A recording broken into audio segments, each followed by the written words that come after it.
Eniola Badamos, Davido's close friend, has been called in by the police in relation to the death of Davido's son, Ifeanyi. Now, this is really getting serious, and we're going to talk about how Eniola relates to this incident because it's starting to make this case seem like a plot.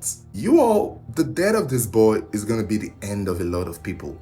I've said this already, this is Davido's son. This is a rich and powerful people situation here. So you best to believe that they will leave no stone unturned. That doesn't mean if it's somebody else's son, they shouldn't give the same attention to it. But half the time when we see such accidents happen is usually due to lack of fund or lack of power that would make a family pursue justice or chase a proper investigation to the death of a loved one. But we're talking about Davido here. We're talking about one of the rich and powerful people in Nigeria here. So we expect more people to be called in because Eniola Badamos is Davido's childhood friend and close friend and brother. Like, they're really tight friends. And now she has been called in by the police regarding Davido's son's death. This goes to show you that nobody is spared here. So let's talk about how Eniola attains to this case. First thing first, it was said that she was the one who first posted the news that Ifeanyi, Davido's son, had passed. She was the first person and she was a reliable source. It's because, it's through her that everybody mostly got this information. Remember, Davido or Chioma did not announce it.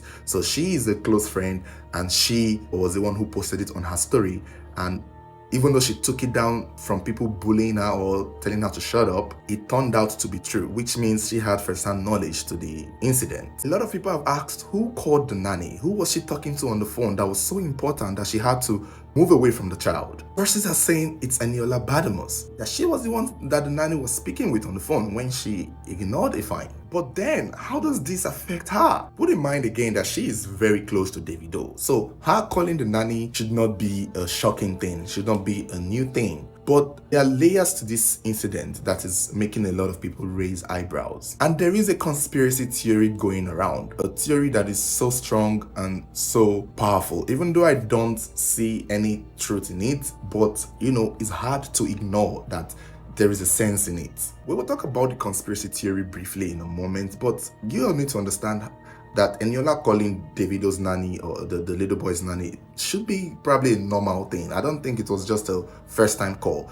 She's friends, so she can check up on the child if she wants to. She called the nanny, yes, but it was the nanny's choice to walk away from the boy. I mean, she could have easily spoken to Eniola on the phone with the nanny there, except or unless Eniola was the one who directly told the nanny to go away from the boy. Now, if Eniola did tell the nanny to, see, I want to speak to you privately, move away from everyone, go somewhere where no one can hear you, or move away from Ifeanyi too. He's 3 years old, but he can hear and he can speak. I want to tell you something, then that is an issue.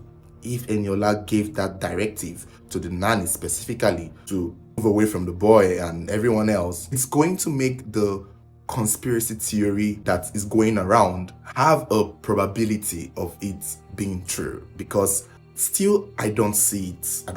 It's all a coincidence to me. But if we're going to talk about it, then we should really talk about it. The conspiracy theory that's going around is suggesting that ever since Chioma and Davido got back, they were separated at the time, but they got back, bonded with their son. He is buying her a car. They're having the best time of their life. Their relationship is getting tighter. And seeing that she gave birth to a son for Davido, people are assuming that she is clearly the favorite wife or the favorite girlfriend or the next in line. And clearly the boy is going to be the one to inherit everything that Davido has, which automatically makes her and the boy a target, because let's face it, Davido is a hot cake. He's somebody that is sought after. So the theory is making it seem as though people really want to get Chioma out of the picture so that someone else can get in there. And one of the ways they thought that they could take Chioma out of the way was probably targeting the son. And when you look at the situation in which Ifeanyi lost his life, you can see that it's a pretty careless one. We've talked about whether a lot of people have been asking if there is no CCTV footage. Where is the CCTV footage? The thing is, if there is a CCTV footage, we won't see it, we won't know about it, we won't be told. So assuming there is a CCTV footage, it's going to be with the police. It's not going to be accessible to the public since it's relating to these people. But then again, thinking about the conspiracy theory, you could assume that people are trying so hard to get at Davido. People are trying so hard to hurt him, and half the time they're going through people that are close to him. And when you look at the situation in which Eniola Bademos is being called in for, now called in, not arrested. A lot of sources and a lot of bloggers have said she has been arrested, but I think she's just been called in for questioning, because I'm starting to think that Nanny is trying so hard to get away from the situation that she might be thinking about all the possible things to say, even if it means including saying that Eniola told her to move away from the child. It's now going to make it look like Eniola had a plan or had organized with someone to do something to Ifeanyi, which is, frankly, I don't think is plausible, but that is what it's going to make it look like. Let's be clear. I'm not saying that is what it is, but it's what is making it look like. Because if she's being called in for calling the nanny, how does that concern? Anybody could have called the nanny. Davido could have called the nanny. Anybody could have called the nanny, and the nanny would have gone away.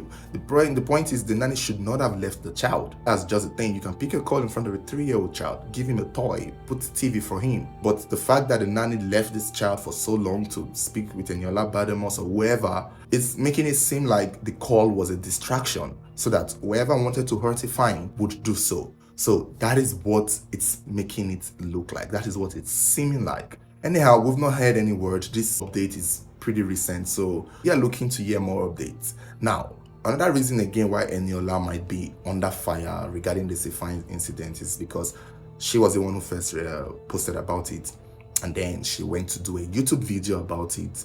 And so it's almost like she's milking the situation, but I guess since she's closer to the source, it might be sensitive for her as compared to the rest of us who are bloggers and we are just hearing what is being told. But that's it, guys. That's it. That's actually how Eniola is looking so far to relate to this unfortunate incident.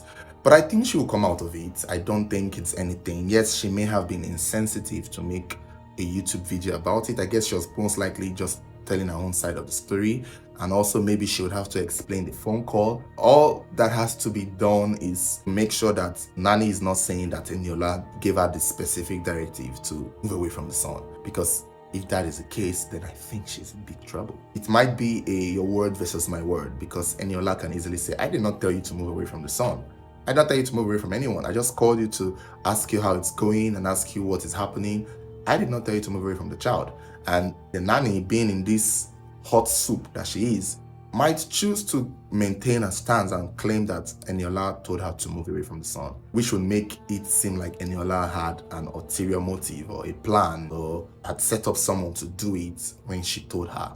So this is how it's going to look bad for Eniola, and it's going to make the investigation longer, because there is a conspiracy theory that people plotted for this to happen to Ifeanyi so that Chioma can be out of the picture. That is what is being said. It's a dicey situation, and the thing we can only do is just watch it unfold. So that is it, guys. That is what we have now regarding this incident. In another update, it's being said by Pastor Adeboyega that Davido and Chioma are getting stronger. They are going to counseling, they're getting the help that they need to process this.